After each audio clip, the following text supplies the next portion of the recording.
Well, if it isn't Yoimiya.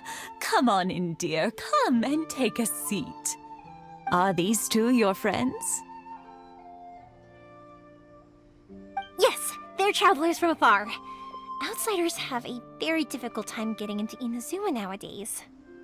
Indeed, these are unprecedented times. But seeing as they came all this way, we locals should give them a warm welcome. Oh, before I forget, I brought the fireworks that you ordered. Oh, thank you, dear. Your family is so good to us every year. First your father, and now you. I wonder if I'll still be around to see the next heir of Naganohara Fireworks. Of course you will. You're both in great health. Don't say things like that. It's bad luck. We aren't as young as we once were, though. The body knows it. It used to be that I could spend all day working the land, carrying water back and forth. But now, even a moment of light work leaves me with all sorts of aches and pains. I wanted to do some weeding yesterday, but as soon as I bent down to get started, I suddenly felt that if I went any further, I wouldn't be able to get back up again. No worries. Say no more. We'll handle it. No, no, no. We can't be putting you to work when you're a guest in our home. I'll just go fetch the tea and some snacks, and then we'll continue our conversation. It's fine. It's not like it's the first time I've helped you with chores. I just haven't had much time recently with the fireworks show coming up. But once that's out of the way, I'll be sure to come by more often. It's no trouble, really. We don't mind helping. Oh, you're such good kids. As for mine, he's all grown up now. Hasn't found anyone yet. And he doesn't visit very often. If you're quite sure it's no trouble, then I have some pickled radish here. Would you mind delivering it to Satoru on the other side of the village? Sure, it won't take us a moment. The old folks aren't very mobile, so come on, let's help them out. We'll get rid of the weeds first, and then deliver the pickled radish.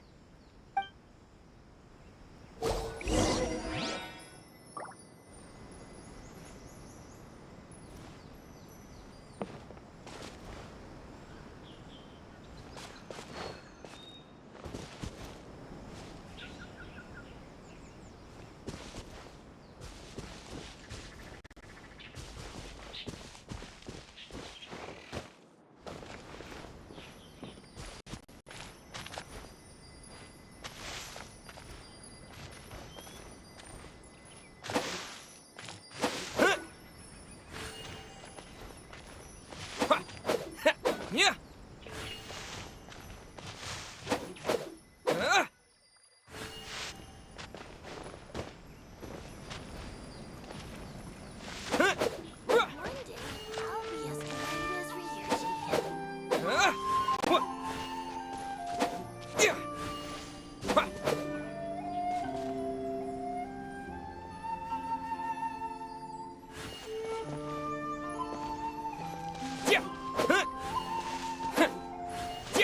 Yeah, you got it!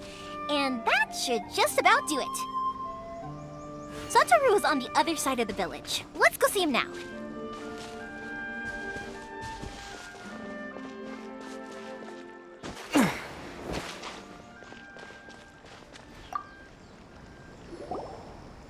Hey, Satoru! How have you been? Keeping well? Yeah, same as usual. Not much has changed. You're looking full of life, as always. All thanks to the support of our loyal customers, the family business just keeps getting better and better. We sold some fireworks to Liyue a while back, and word is they were a real hit. so it looks like we'll be getting more business from over there in the future. That must mean a lot more work for you, though. Are you sure you and Mr. Ryunosuke can manage? If it gets too much, don't forget, you can always ask me for help, hmm? We should be fine. I think we can cope. Oh, yeah. This is some pickled radish from Mrs. Imatani. Oh, wow, thank you so much. I never used to be a fan of pickled radish, would you believe?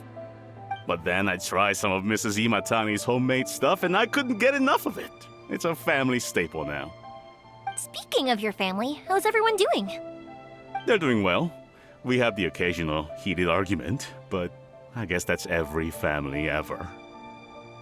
Being close to family is better than never getting to see them, even if it does mean putting up with some conflict. Now, Mr. and Mrs. Imatani seem to have a great relationship, but still, they must get lonely with their child never visiting. Huh, they didn't seem that way to me. I think they're just used to it. You make a good point, though. I should drop by more often in the future. That way, they won't get so bored. Oh, I'm sure they'd love that, as would all of us in Konda Village. You're always welcome here. Thank you! Now that we finished all the chores, it's time to talk to the Imatanis about Sakujirou.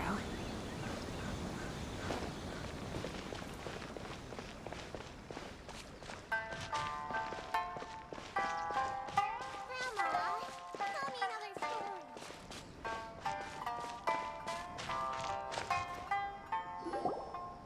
That was quick.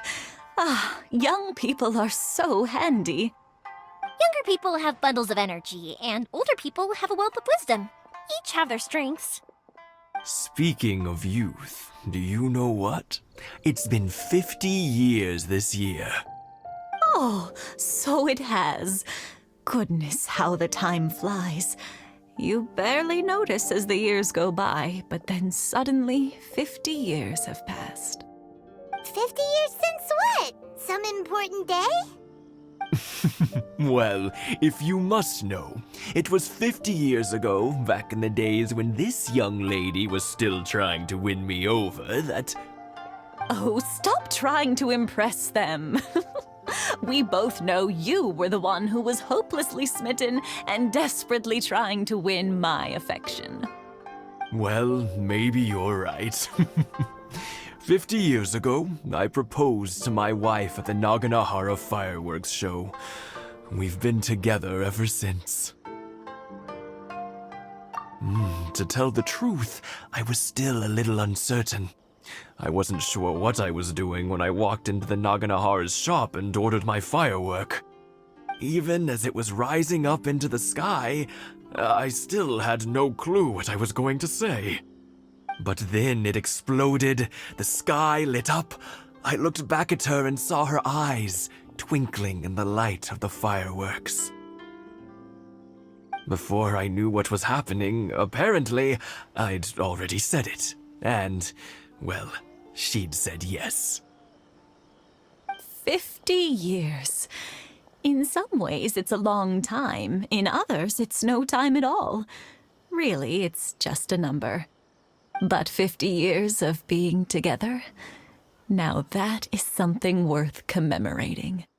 I had no idea it was your 50th anniversary. If I'd known, I would have made some extra fancy fireworks just for you. Oh, no, it's quite all right. We always set off the same firework every year. It wouldn't be the same without it. Seeing that firework go off takes us right back to those days. Even at this age, we still look back with not a single regret. Ah, what a great relationship they have.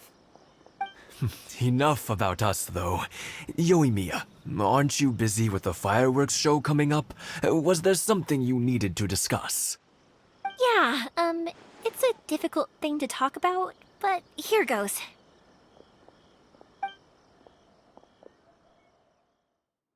Sakujirou.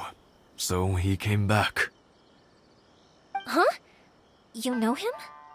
He was our boy's best friend when they were young. They were inseparable. They grew up together, shared everything with each other, and went everywhere together. But one day, they had a terrible argument. Sakujirou seemed to feel that Inazuma was too peaceful and wanted to see what the outside world was like. But our Keisuke took after his father and mother. He felt that there was nothing wrong at all with being peaceful. You know what children are like. They get terribly worked up about these sorts of things. In the end, Sakujirou stormed off, and that was that. I see. Keisuke said nothing to me or my wife about the fight. We could sense that he was very hurt by it, but he didn't want to talk with us about how he was really feeling. Eventually, whether out of pent-up anger or for some other reason, he joined the Tenryou Commission. He rarely comes home anymore. If it was anything else, I could talk to Keisuke, and I'm sure he'd be willing to help. But since it's Sakujirou, I don't feel there's any way we can get involved.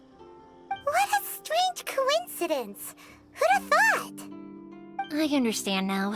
When I asked Sakujirou why he came back, he just said because of past mistakes and wasn't willing to elaborate. Now I finally understand why he can't decide what to do.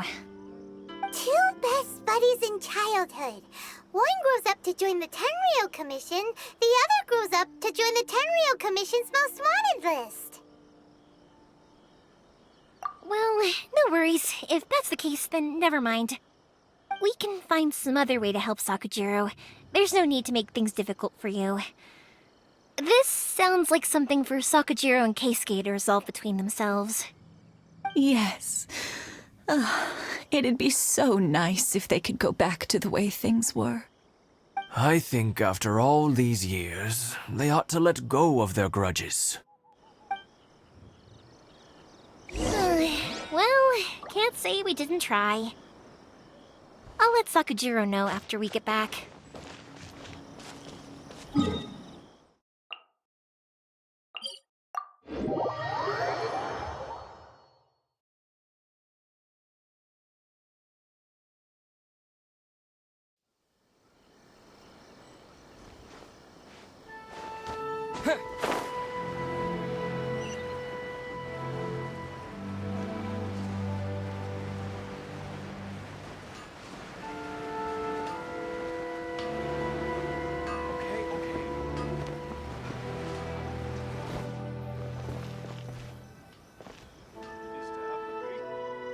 Yoimiya, something bad's happened.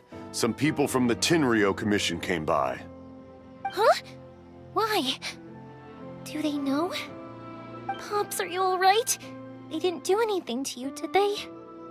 I told them the show was starting soon and the place was filled with fireworks, so they shouldn't go in because it's a fire hazard. But they didn't listen. It seemed like they knew Sakujirou was inside.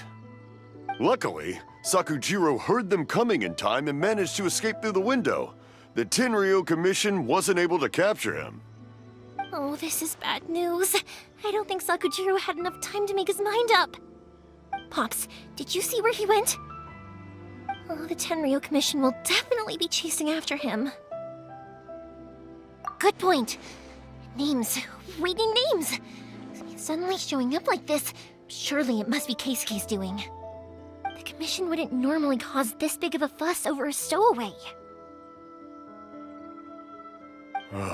Sorry, my ears are no good. And I didn't get a good look at them either. If you're wondering which way they went, they left the city. I wish I'd caught their names. But I didn't hear a thing. As it happens, I did. I was getting some ore from my friend's place and happened to bump into them on the way over. I think their leader's name was Keisuke, just like you said. Just as I thought. Thanks. If Sakujirou still hasn't made up his mind, those two running into each other won't solve anything. And even worse, there'll be no coming back from it for Sakujirou. We can't let that happen. Come with me. Let's track them down.